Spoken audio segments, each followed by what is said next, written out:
आइए जो है हम लोग सीबीएसई अभी जो है इस समय देखिएगा हम लोग क्या कर रहे थे, अल्टरनेटिंग करंट का हम लोग जो है पूरा एक एक 1 बाई 1 करके न्यूमेरिकल लगा रहे हैं जो पेपर में आया हुआ है। तो थोड़ा सा चलिए हम अभी क्वेश्चन के उसकी बात कर लेते हैं, कैसा हमारा जो है फार्मूला बनता है। तो देखिए सबसे पहले जो हम लोग जानते हैं ईएमएफ का जो फार्मूला होता है E equal to E not sine omega t होता है। ठीक है, क्या होता है E equal to E not sine omega t ये होता है, V equal to V not sine omega t होता है, और उसके बाद I equal to I not sine omega t होता है। यही फार्मूला होता है, यही ना। तो ई नॉट ये सब जो है आई नॉट वी नॉट इक्वल नहीं होगा, मैंने सिर्फ नाम पीक वैल्यू बोलते हैं। ये क्या होता है, पीक वैल्यू होता है।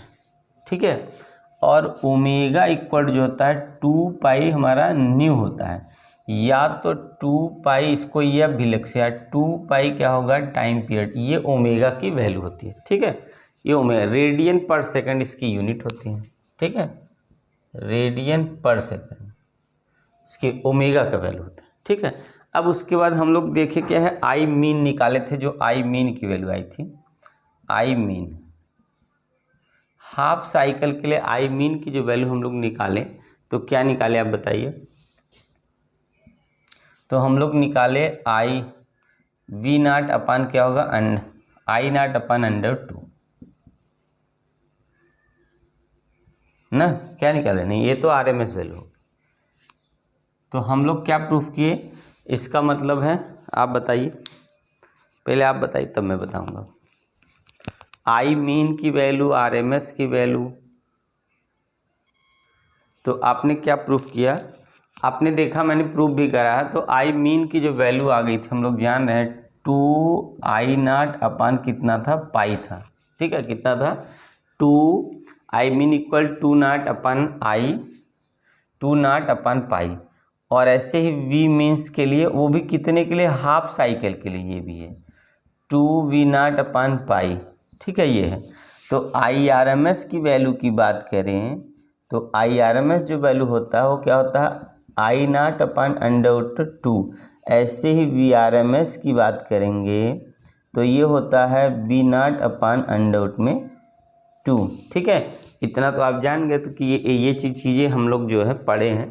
तो ये चीज़ अब देखिए हम लोग को अगर सर्किट में सिर्फ रजिस्टेंस हो, देखिए क्या है, सर्किट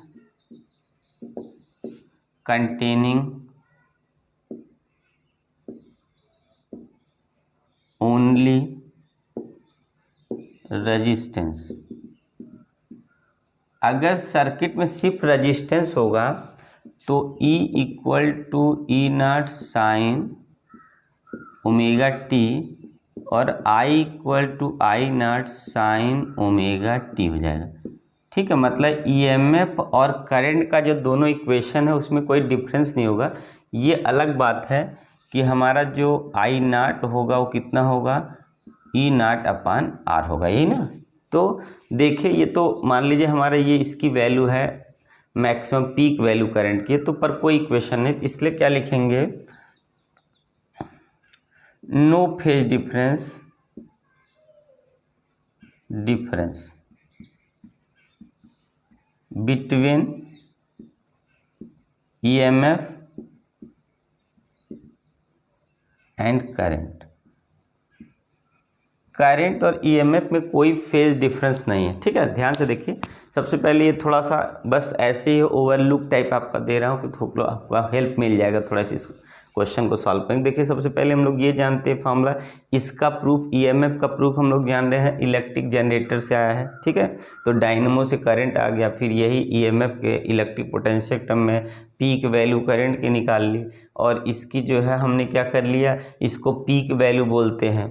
और पीक वैल्यू के वैल्यू देखें लेकिन ई नॉट अपन हर बार यही चेंज होगा, ओमेगा का 2 पाई न्यू होता है, या 2 पाई कितना अपन टी होता है, आई मीन हाफ साइकिल के लिए कितना होता है 2 आई नॉट अपन पाई होता है, वी मीन भी 2 नॉट अपन पाई होगा, और I R M S I naught upon √2 होगा, V R M S V naught upon √2 होगा। और यहाँ पे क्या, अगर सर्किट कंटेनिंग, अगर कोई रजिस्टेंस, अगर कोई सर्किट हो जिसमें सिर्फ क्या लगा हो, आर लगा हो अल्टरनेटिंग, तो उसका इक्वेशन हमने ये देखिए दोनों लिखा, इससे पता चला दोनों के बीच कोई फेज डिफरेंस नहीं है। अब दूसरा क्या है, क्या circuit containing only inductance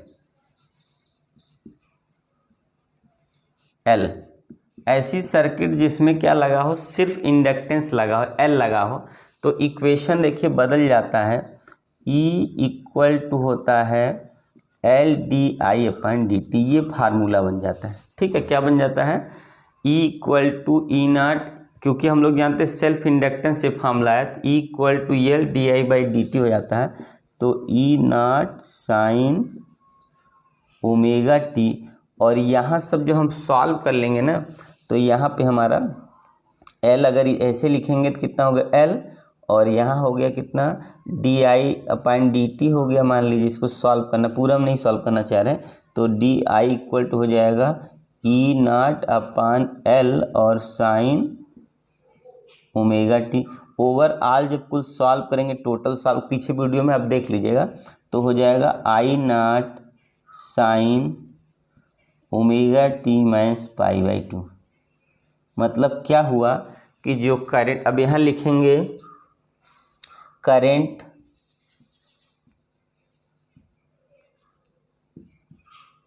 lag behind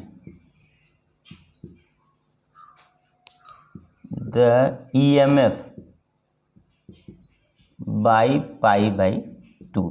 इसका मतलब ये हुआ कि यहाँ पे जो करंट है वो क्या कर रही है, वोल्टेज से लैग कर रही है, 90 डिग्री लैग है, मतलब पीछे है। ठीक है, कितनी डिग्री पीछे है, 90 डिग्री लैग कर रही है।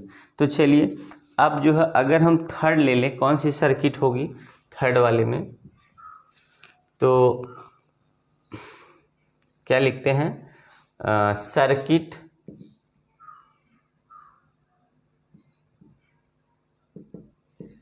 Containing only capacitance. अगर कैपेसिटेंस हो मतलब C हो, तो हम लोग जानते हैं कैपेसिटेंस में E = हमारा हो जाता है, मान लीजिए E कितना होगा, तो यहाँ पे आप देखे होंगे, अगर पहले फार्मूला पढ़े, C = कितना होता है, Q/V होता है, यही ना होता है, देखिए C = Q/V होता है। तो हम लोग का जो C = हो जाएगा Q/V होता है, यही ना, देखिए C = कितना हो जाता है, Q/V होता है। तो V = कितना होगा हमारा, V = हो जाएगा कितना, तो Q/C हो जाएगा यहाँ पे। ठीक है ना, कितना हो जाएगा, एक V = Q/C हो जाएगा। उसके बाद हम लोग क्या करेंगे यहाँ पे, तो देखिए E यहाँ पे हो जाएगा V = Q/C। ठीक ना, अब उसके बाद हमको करना क्या है, यहाँ से V की जगह रख देंगे, और यहाँ से जो वैल्यू आएगी ध्यान से आप देखेंगे, तो इसका मतलब ये होगा, अगर हम चार्ज को लिखें तो Q = कितना होता है, I/T होता है ना, Q = कितना, नहीं I = कितना होता है, Q/T होता है। तो Q = कितना होगा, I × T होगा। तो यहाँ से V = कितना होगा, I × T होता है, तो I × dt हो जाएगा, अपन C होगा।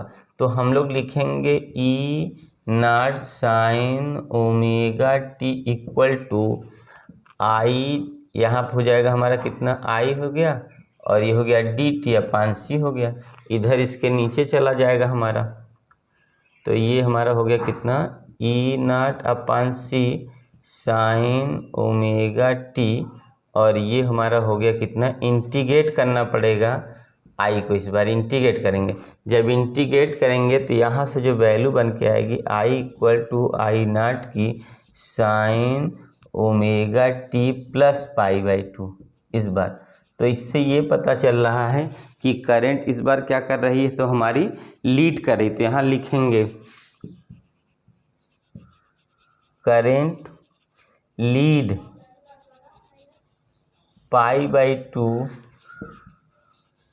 देन EMF, मतलब इस बार करंट लीड कर गई किससे, EMF से 90 डिग्री। तो पहले में कोई फेज डिफरेंस, दूसरे में phase difference 90 degree, current 90 degree lag है, और दूसरे वाले में क्या है 90 डिग्री लीड कर रही है। कौन सी सर्किट, कैपेसिटी सर्किट 90 डिग्री क्या होती है, लीड करती है, मतलब आगे रहती है। करंट 90 डिग्री आगे चलती है और वोल्टेज उसके क्या है, अगर जैसे अब इसका ग्राफ हम लोग एक बार चलिए बाद में देखते हैं, तो देख लीजिए ध्यान से आप लोग, तो आपको समझ में आया कि नहीं एक एक चीज़, ठीक है ना। तो चलिए स्क्रीनशॉट ले लीजिए और आराम से आप पढ़ेंगे तो आपको सब आ जाएगा।